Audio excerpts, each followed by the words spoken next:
Nosotros yo te voy a dar palabras clave para que tú identifiques los dolores. Por ejemplo, es decir, imaginemos un paciente que tiene un dolor que se irradia al hombro izquierdo. Ya, solo con esa palabra tú tienes que decirme la principal posibilidad.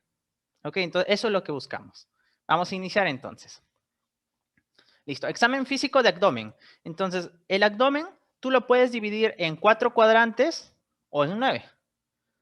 ¿Ya? Y de acuerdo a los cuadrantes, vamos a encontrar algunas patologías, ¿no? Por ejemplo, dolores de vesícula biliar, eso lo conoces. Va a estar acá, la vesícula, en cuadrante superior derecho. ¿Ya? Entonces, el dolor de vesícula biliar lo vamos a ubicar en esta zona y tiene algo típico. La vesícula biliar, recuerda, aquí está el diafragma, ¿no? Ahí está el diafragma. Entonces, cuando hay colecistitis, puede a veces irritar al diafragma. ¿Y cuál es el nervio que inerva el diafragma? El frénico. ¿Y el frénico? ¿Dónde es su origen, chicos, del frénico? ¿De dónde parte el frénico? ¿Cuál es el origen del nervio frénico que inerva el diafragma? Cuando el frénico falla, el paciente deja de respirar porque es el que inerva el diafragma. ¿De dónde parte? ¿De qué plexo? Justamente para ahí se va a irradiar el dolor. Porque mira, si la vesícula se inflama, irrita el diafragma. Y si el diafragma se inflama, irrita el nervio. Y el nervio viene del plexo cervical, más o menos C3 a C5. Entonces viene por acá. Por lo tanto, un dolor de vesícula también va a doler acá en la parte del hombro y atrás, el omóplato. ¿Sí? ¿Te das cuenta de eso? Entonces, importante conocer la ubicación de los órganos, importantísimo. ¿Ya? ¿Qué otro dato podemos comentarte? Los dolores de páncreas, por ejemplo, el páncreas es un órgano que está así. Y el páncreas es retroperitoneal. Mira la imagen de acá. ¿Tú lo ves al páncreas? No, Alexis, no lo veo. Claro, porque es retroperitoneal, está al fondo de todo, atrás del estómago, ahí está. Por lo tanto, el dolor de páncreas se va a ir a la espalda, porque es retroperitoneal. Entonces, te ponen así una pregunta y te dicen, un dolor que se irradia a la espalda, pero justo al centro, o sea, prácticamente a la zona lumbar y así, en cinturón. ¿Por qué en cinturón? Porque el páncreas va así, es largo, se va hacia el lado izquierdo. Ah, entonces eso tú piensas un dolor de pancreatitis. ¿Ya? Entonces solo con ubicación puedes sacar varios dolores. Ya ni tengo que mencionarte que el dolor que esté en fosa ilíaca derecha es apendicitis hasta no demostrar lo contrario. Alexis, pero muy fácil que me venga apendicitis. El ciclo pasado, el ECOE vino de apendicitis. Entonces, mira ese dato. Entonces, hay una diapo dedicada a la apendicitis, al score de Alvarado, que lo vamos a comentar. Y ya sé que estás en semiología, pero te preguntan exámenes auxiliares. Te vino una pregunta de vesícula y te decían, ¿cuál era el examen auxiliar más importante a pedir? Entonces tú puedes decir tomografía, resonancia, ecografía. Y el más indicado cuando hay colecistitis es ecografía. No es ni la tomografía, no, la ecografía. ¿Ya? Entonces, eso vamos a practicar. Entonces, el apéndice, todo dolor que te digan fosa ilíaca derecha, tú tienes que pensar que puede ser apendicitis hasta no demostrar lo contrario. Hasta no demostrar lo contrario. ¿Ya? Hasta que te digan algún otro dato clave para que tú saques tu diagnóstico que no es apendicitis hasta no demostrar lo contrario. ¿Ya? Ahora, nosotros tenemos una patología que le llamamos la apendicitis izquierda. ¿Alguien sabe a qué patología se le llama apendicitis izquierda? Porque es muy parecido. ¿Ya? Es muy parecido. ¿No? Ahí está el colon descendente, el recto, ano. Y igual se inflama acá. Se inflama acá y le llamamos la apendicitis izquierda. Te da signos muy parecidos. ¿Alguien sabe a qué patología se le llama la apendicitis izquierda? O sea, te pueden colocar al paciente que tiene dolor en la fosa ilíaca izquierda y tú dices, derecha apendicitis, pero izquierda. Tiene náuseas, vómitos, ha hecho fiebre. Uy. Entonces, si te ponen todos los datos de apendicitis, pero en el lado izquierdo, ¿en qué patología estamos pensando? ¿Alguien por ahí recuerda? Esto se llama un divertículo. Entonces, la apendicitis izquierda es cuando se inflama, es como una protrusión que sale del colon por un paciente estreñido. Cuando alguien está estreñido, todo el tiempo está que hace fuerza acá. hasta que debilita esta pared y sale así, una protrusión. Entonces, eso se le conoce como la apendicitis izquierda, ¿ya? Y la patología se llama diverticulitis. De cuidado, la vez pasada te pusieron la apendicitis, no te vayan a poner en el lado izquierdo. Y es muy raro, pues, que un apéndice llegue hasta ahí, ¿no? Ahí tú tienes que, tu primera hipótesis es diverticulitis. Entonces, con la localización, te das cuenta que vamos viendo algunas patologías. Y si nosotros tenemos acá, por ejemplo, en el hipogastrio, ¿qué órgano se encuentra ahí, chicos? ¿Qué dolor podría ser? El paciente acá tiene dolor y una masa. Dolor y una masa aquí. ¿Qué órgano se encuentra acá, en el varón? ¿Qué órgano se encuentra ahí? Sobre todo te pone en el caso clínico de un paciente prostático. Tú dices, uy, prostático, y que ahí tienes una masa y le duele mucho, ¿ya? Entonces, los pacientes prostáticos, ¿cuál es el riesgo de ellos? Que pueden no orinar. ¿Ya? O sea, mira, si esta es la vejiga, esta es la uretra prostática, por ahí tiene que pasar la uretra esponjosa, membranosa, todo. Cuando a partir de los 50 años empieza a crecer la próstata, así que ya saben, toda persona a los 50 años tiene que someterse al tacto rectal. Así que varones tienen que preparar su mente para los 50 años, porque tienen que sí o sí someterse al tacto rectal porque ahí aparece el cáncer de próstata, que es uno de los más frecuentes del mundo en los varones, ¿no? Entonces, cuando a un paciente le crece la próstata, al final ocluye acá. Tanto creció que ocluye. Y el paciente no puede orinar. ¿Y qué crees que pasa con su orina? Se acumula, se acumula, se acumula, se acumula, se acumula, se acumula, se acumula. ¿Ya? Y ahí tú le ves al paciente, lo tocas, el paciente llega con mucho dolor, tú lo examinas y acá sientes una masa. Percutes, mate. Entonces, tacto rectal, una próstata grande. Ay, ¿hace cuánto ha miccionado? No, doctor, no micciono desde ayer. Entonces, eso se llama globo vesical. Cuando tenemos una vejiga muy grande que no puede miccionar, o sea, más de 500 mililitros que no ha podido vaciarse porque está obstruido y forma una masa y que duele, se llama globo vesical. También las patologías que estamos comentando. La colecistitis con irradiación por anatomía hacia el hombro derecho, escápula derecha. La pancreatitis, por ser retroperitoneal, se va a ir a la espalda y en forma de cinturón. La apendicitis fosa ilíaca derecha. Si es fosa ilíaca izquierda, diverticulitis. Y si es hipogastrio, el globo vesical de una paciente con hipertrofia prostática benigna. Entonces te das cuenta que la ubicación del órgano nos dice mucho. Y eso es lo que yo quiero enseñarles. ¿Ya? Estos son algunos ejemplos de lo que vamos a mencionar. Y por eso este cuadrito tienen que decir, darle una miradita y recordarlo. ¿Ya? Listo. Ahora, el dolor abdominal puede ser de dos tipos. El dolor abdominal puede ser, esta es una clasificación, luego te voy a enseñar otra, pero el dolor abdominal puede ser parietal o puede ser visceral. Entonces, ¿cuándo es un dolor parietal? Es cuando el dolor es localizado. O sea, tú le tienes que, cuando empecemos a ver los algoritmos, porque al inicio vamos a ver datos claves de anamnesis, todo, y luego yo te voy a mostrar algoritmos, y así yo creo que tu mente ya va a estar apta para responder al toque esas preguntas. Entonces, el dolor parietal es localizado. Entonces, nosotros le preguntamos al paciente, ¿ya? Y seguro en el vídeo que te pongo, y en el caso real, se le pregunta al paciente, ¿puede señalar dónde le duele? ¿Puede señalar con un dedo dónde le duele? Con un dedo, ojo, dónde le duele. ¿Por qué con un dedo tenemos que preguntarle al paciente? Porque si te señala con un dedo, es decir, doctor, me duele justo acá, te señala ahí, justito donde le duele. Entonces ese dolor es parietal. Alexis, ¿y por qué me sirve saber que es parietal? Porque si es parietal, tú vas a decir que lo está causando son ciertas estructuras anatómicas. ¿Qué da dolor parietal? O también llamado dolor somático, por si acaso. Todo lo que viene de la somita, de embriología, ¿no? Entonces, de la somita, tú te acuerdas, había dermatoma, miotoma, esclerotoma. ¿Eso qué significa? Que lo que duele localizado es o la piel, o el músculo, o el hueso, o el peritoneo parietal, que va a ser tal vez lo más importante. El peritoneo parietal. Entonces, cuando tengamos un paciente, ya, ojo, en el vídeo tú y en el caso real se le pregunta, señor, ¿usted puede señalar dónde le duele con un dedo? Entonces, el paciente te dice, mire, doctor, aquí justito. Ah, entonces tú dices, ah, no, esto es parietal. Entonces, el problema, ya no vas a pensar que es un estómago perforado, ¿no? O es una dolor de úlcera. Perdón, estómago perforado puede ser. Un dolor de úlcera.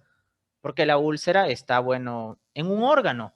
Y yo te estoy diciendo que si es parietal, no es un órgano. No vas a pensar en una pancreatitis porque ese es un órgano.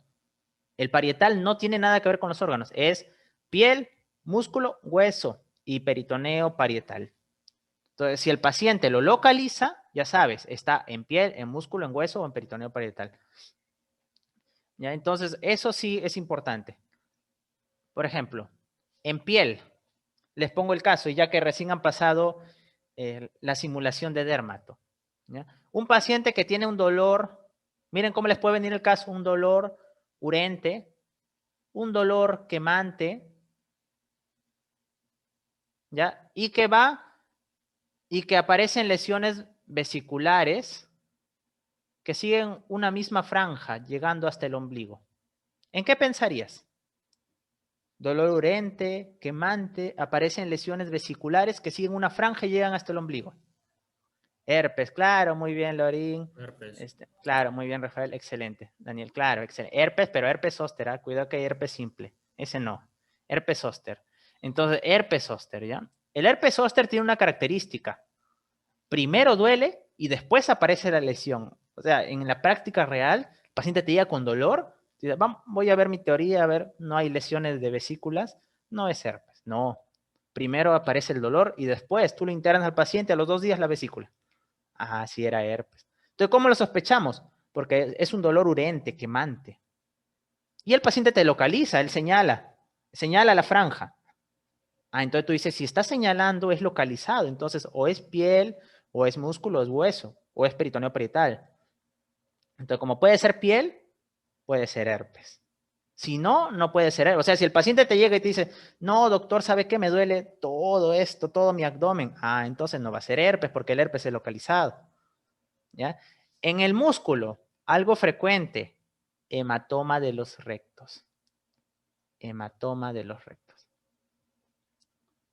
Entonces, un paciente ahí hace un hematoma en los rectos, ¿sabes? Los rectos son los músculos de la prensa abdominal, ¿no? Y ahí se forma un hematoma. Puede ser. ¿Eso en quién vas a pensarlo? En un paciente que toma anticoagulantes. Te ponen el caso de alguien que toma anticoagulantes, pues puede haber sangrado ahí por los anticoagulantes. Esa es la reacción adversa a los anticoagulantes, ¿ya? Hueso es más raro. Podría ser una, porque no hay ahí, ¿no? Generalmente la última costilla, tales, pero es raro. Peritoneo parietal sí. ¿Por qué, Alexis, peritoneo parietal sí? Porque, mira, este es el peritoneo. Y el peritoneo tiene 2 capas, ¿no? El peritoneo tiene 2 capas. Y vienen embriológicamente distintas. Esta de acá va a ser el peritoneo parietal, que está en verde, pero tiene otra capita. Por ejemplo, lo dibujo al apéndice, ¿ya? El peritoneo tiene otra capita que está acá que lo envuelve, que es el peritoneo visceral. Alexis, ¿por qué es la diferencia? Son embriológicamente distintas. El peritoneo parietal te da ¿qué dolor? Localizado, somático. El visceral, dolor visceral. Es diferente entonces de acuerdo al peritoneo que se afecte. Entonces, el dolor visceral, la característica ¿cuál va a ser? Difuso, mal localizado. Y eso te ha pasado, ¿no? Alguna vez te da una gastroenteritis y tú le dices, mamá, me duele mi estómago. Entonces, te coges todo el estómago, ¿no? O te coges una partecita. Mamá, me duele justito 1 centímetro arriba del ombligo. No, ¿verdad? Te coges todo el estómago. Me duele todo. Ah, ya. Es porque ahí es un órgano el que te está doliendo. Te está doliendo, vamos a separarlo, o el intestino, o el estómago, pero el difuso, cuando es difuso el dolor, o sea, el paciente no lo puede señalar con un dedo, sino utiliza toda su mano. Entonces, eso tú tienes que estar atento. ¿Dónde le duele? Con su mano se señala todo esto, doctor. Ah, entonces el dolor es visceral. Entonces, un órgano, ya descarto piel, músculo, hueso y peritoneo parietal. Dice, no, doctor, acá, justo, eso es localizado es parietal. Pero los viscerales son órganos. Como el nombre lo dice, son vísceras. Es decir, son órganos. ¿Ya? Y un órgano duele por 3 razones, te menciona la literatura. Por la distensión duele por la distensión, duele por la isquemia o puede doler por la inflamación. Esas son las 3 causas que hacen doler a un órgano, ¿ya? Y bueno, esta pregunta te puede venir en tu pretest. Por ejemplo, para el dolor localizado, los nervios somáticos lo transmiten, ¿no? Los nervios somáticos que parten de la médula. Pero ¿quién transmite el dolor visceral, chicos? Esa es pregunta de examen. ¿Quién transmite el dolor visceral? No son los nervios somáticos, no es... Nervio somático me refiero, por ejemplo, T10, T11, las raíces, ¿verdad? T12. Ya, ya esas son las fibras, es otra muy buena diferencia, excelente Rita, es otra diferencia, ¿no? En las fibras, no el nervio grande, sino la fibra, la pequeña fibra, acá es localizado, son fibras a delta, que son fibras con mielina, y por eso este dolor es más rápido y es localizado. En cambio, el dolor visceral son fibras tipo C. Pero estas fibras tipo C no están en nervio somático, no están en T10, T11. Están en el sistema nervioso autónomo. Entonces la pregunta que les vino ahí era, sobre todo para diferenciar si era un nervio somático o era autónomo, y de autónomo, ¿cuál es? ¿El simpático o el parasimpático? ¿Cuál de ellos es el que transmite el dolor visceral en el abdomen? Y esa pregunta les vino, y encima yo la vi una vez en residentado. Cuando ya ustedes postulen, ahí también les viene esto. Entonces, ¿cuáles son los nervios que transmiten el dolor de los órganos? ¿El parasimpático o el simpático? Ya hemos dicho que tiene que ver con el sistema nervioso autónomo. Autónomo es simpático y parasimpático. Sobre todo, eso se le llama vegetativo también. Vegetativo, ¿ya? Muy bien, Rafael, excelente. Excelente, simpático. Muy bien, simpático. Entonces, eso ya saben, el que transmite el dolor en el abdomen de las vísceras es el sistema nervioso simpático. ¿Ya? Dato clave. Ahora, esto te explica muchas cosas. ¿Cómo que, Alexis? ¿Qué me explica eso? O sea, ya aparte de la teoría, ¿para qué me sirve? El dolor visceral, como activa el sistema nervioso autónomo, se acompaña de clínica autonómica. ¿Y a qué me refiero con esto? Siempre tú vas a escuchar, ya vamos a hacer también un ECOE de dolor torácico, que ahí sobre todo el enfoque del infarto. Y yo te voy a hablar otra vez, dolor visceral, porque el corazón es un órgano visceral. Y te voy a hablar del sistema nervioso autónomo, igual simpático. Cada vez que es por autónomo, o sea, el simpático, hay clínica autonómica, o mejor dicho, clínica vegetativa. ¿Qué es clínica vegetativa? No solo le da dolor, cuando se activan estos nervios también le dan náuseas, también le da vómitos, también al paciente le da sudoración que puede ser profusa, diaforesis. Entonces, eso da, ¿por qué el paciente con dolor visceral tiene náuseas? Es porque está activando el sistema nervioso autónomo o vegetativo. En cambio, el parietal no se asocia a náuseas, no se asocia a vómito, no se asocia a sudoración, a palidez, ¿no? No, eso no se asocia, porque no es lo típico. No está activando al vegetativo. En cambio, el visceral activa al vegetativo y se asocia a náuseas, vómitos, sudoración. Todo eso lo asocia, ¿ok? Entonces, ese dato es muy interesante que ustedes lo lleven. ¿Qué más? El dolor vegetativo tiene otra característica que yo quiero que ustedes conozcan. También se le va a llamar esplácnico. Eso no lo he visto en pregunta, pero es interesante que lo conozcan. Porque el parietal, sí saben que se le llama somático. El visceral es plácnico. Entonces, de un lado a veces es importante conocer lo comparativo, ¿no? Y cuando el dolor es visceral, es por órganos, ya hemos dicho. Pero también, ¿quién? Peritoneo visceral. O sea, el peritoneo que recubre a las vísceras. Entonces, vamos concretando, vamos dejando. Acá no te puede quedar ninguna duda, tiene que las cosas estar claras. El visceral es difuso, es mal localizado. ¿Quién lo transmite? El simpático. También se le llama esplácnico. ¿Por qué duele una víscera? Tres mecanismos: distensión, isquemia, inflamación. ¿Quiénes hacen dolor visceral? Alexis, las vísceras, obviamente, pero también el peritoneo visceral. ¿Y con qué clínica se acompaña, además de dolor? Vegetativa. Siempre que hablemos de dolor visceral, yo te voy a hablar, este paciente tiene náuseas, vómitos, diaforesis, palidez, etcétera, ¿ya? Y a veces también el paciente tiene distensión abdominal. Él va a tener como síntoma, plenitud abdominal. Plenitud abdominal. Como síntoma, ¿ya? O sea, él se siente hinchado. Entonces, mira acá a la izquierda la apendicitis, en pocas palabras, ¿ya? ¿Cuál será el primer dolor de apendicitis? ¿Visceral o parietal? Este es el apéndice. Cuando empieza a doler la apendicitis, ¿no? ¿Por dónde inicia? ¿Por un dolor visceral o parietal? Visceral, muy bien, excelente chicos, ¿ya? Visceral. Se empieza, ¿cuál es la causa de la apendicitis? Dos. La más frecuente en niños, te ponen niño, hiperplasia linfoide. Hiperplasia linfoide. Esa es la más frecuente en niños, ¿ah? Cuidado con esa pregunta. Si te ponen en adulto, el fecalito, un fecalito. Y si te ponen en general, imagínate que te ponen la causa más frecuente apendicitis y no te dicen niño, adulto, marcas hiperplasia linfoide como la primera causa. Ya, o sea, ahí se inflaman, no se sabe por qué, porque está lleno de linfáticos. ¿Ah? El apéndice se cree que tiene una función protectora, porque está lleno de linfáticos. ¿Ya? Y que esa hiperplasia linfoide, probablemente alguna bacteria lo irrite y se inflaman y termina obstruyendo. Eso más en niños adultos. ¿Ya? El apendicitis ocurre en todas las edades, pero es más frecuente en la segunda y tercera década. Entonces, entre los 10 a 30 años es la mayoría de pacientes, o 10 a 20 años. Ahora, ¿alguien sabe cómo se le llama? ¿Cuál es el epónimo para, por si acaso les venga? De estos linfoides del apéndice que obstruyen, ¿alguien sabe cómo se le llama a este contenido linfático que termina obstruyendo? Tiene su epónimo. Se le llama amígdala de Roux.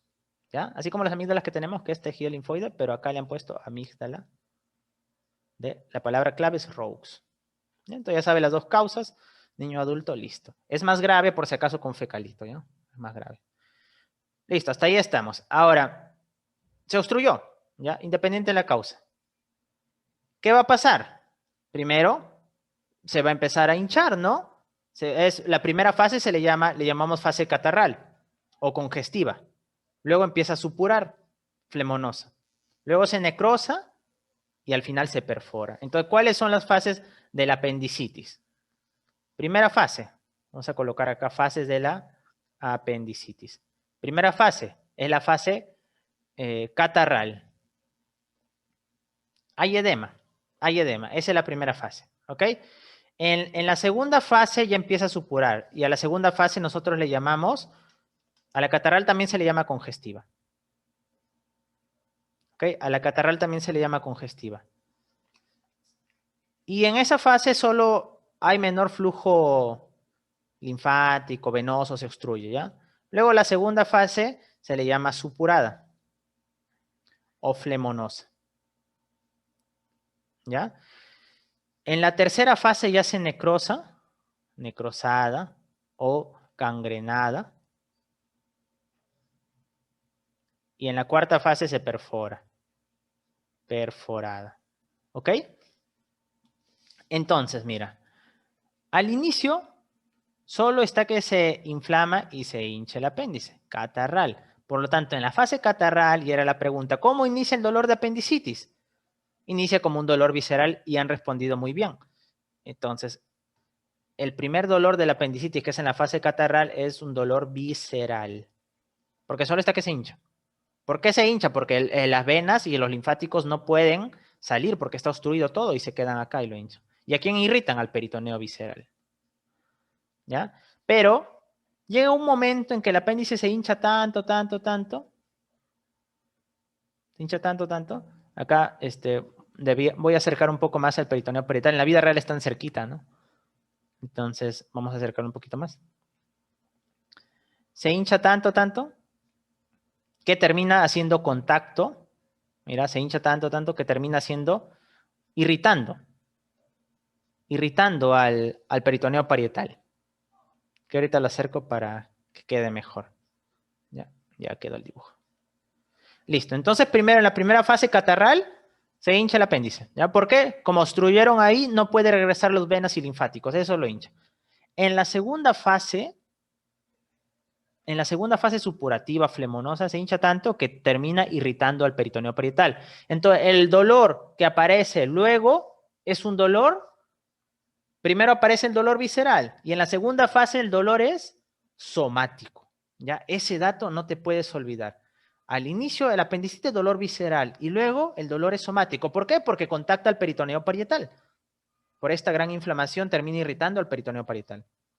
Entonces aquí apunta el dolor, el segundo dolor es, y el resto siempre van a ser somáticos, ¿no? Somático, somático, somático. Porque ya afectó al peritoneo parietal. Entonces, un paciente con apendicitis, ¿cómo te van a poner el caso clínico? Y te lo voy a repetir varias veces. Primero, el paciente, el dolor es mal localizado. El paciente dice, doctor, me duele por acá. El paciente te dice en la boca del estómago, que en realidad es el epigastrio, más frecuente el mesogastrio.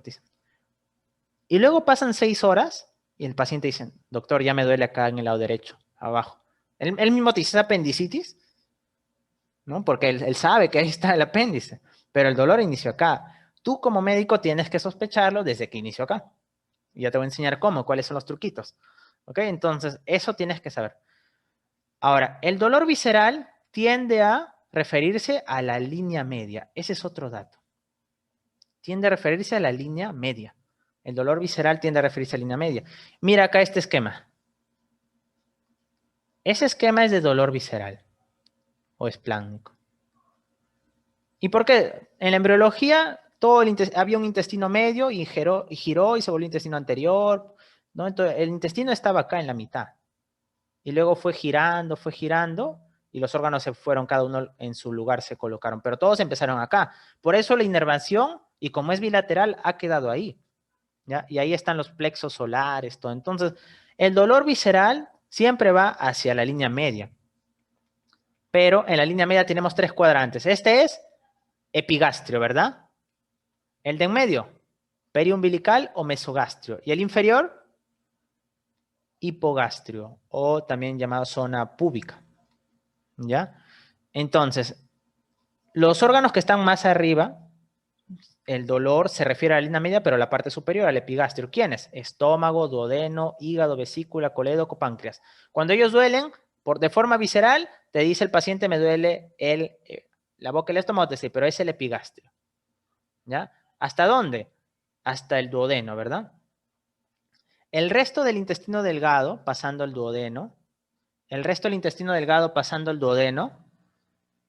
va, y el colon ascendente, hasta la mitad del transverso, duele en el mesogastrio.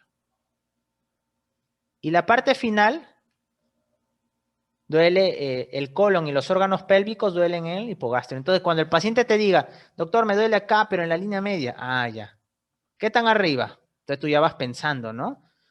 Mira, si es hasta duodeno, dices, si es acá arriba, dices hasta duodeno puede ser. Si es en la mitad, dices, bueno, puede ser hasta colon ascendente y incluso la mitad del transverso, del colon transverso, ¿no? Y si es la parte inferior, puede ser colon descendente o los órganos pélvicos. Entonces, eso es importante que lo conozcas, ¿ya? ¿Qué otro dato me interesaría que conozcas? Por eso el paciente con apendicitis, vamos otra vez porque como ha venido tenemos que resaltarlo, y la principal causa de abdomen quirúrgico en el mundo es apendicitis. Entonces el paciente, ¿dónde está el apéndice? Acá, ¿no? ¿Dónde va a doler? Si está en colon ascendente. Colon ascendente. Te tiene que doler al inicio, acá, en mesogastrio. Y luego, con el paso de las horas, aproximadamente pasan 6 horas y ya se localiza acá. ¿Por qué? Al inicio fue visceral mal localizado y es al medio, y luego se volvió somático, y porque irritó al peritoneo parietal. Entonces, eso es lo que tenemos ahí. ¿Ok? Listo. Ahora, acá tenemos el dolor referido. Ya, el dolor referido.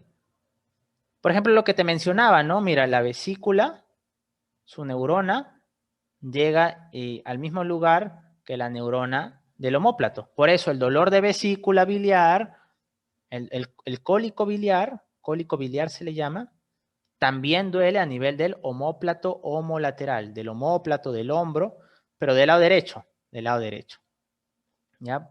Eso es referido, cuando duele un lado y otro, y hay datos típicos. Ahora, hay algunos pacientes que les duele mucho, disminuye el umbral de dolor, o sea, exageran el dolor, demasiado dolor les da. Cuando están ansiosos, deprimidos, cuando es inflamación también isquemia duele mucho. Y hay pacientes que más bien les duele muy poco, ¿ya? Por ejemplo, los ancianos. Los ancianos les duele muy poco. Ellos hacen clínica típica, ¿ya? Entonces, eso es importante comentarlo ahí. Listo, espero que esta diapo les sirva mucho. Vamos a continuar. Ahora, no solo tienes que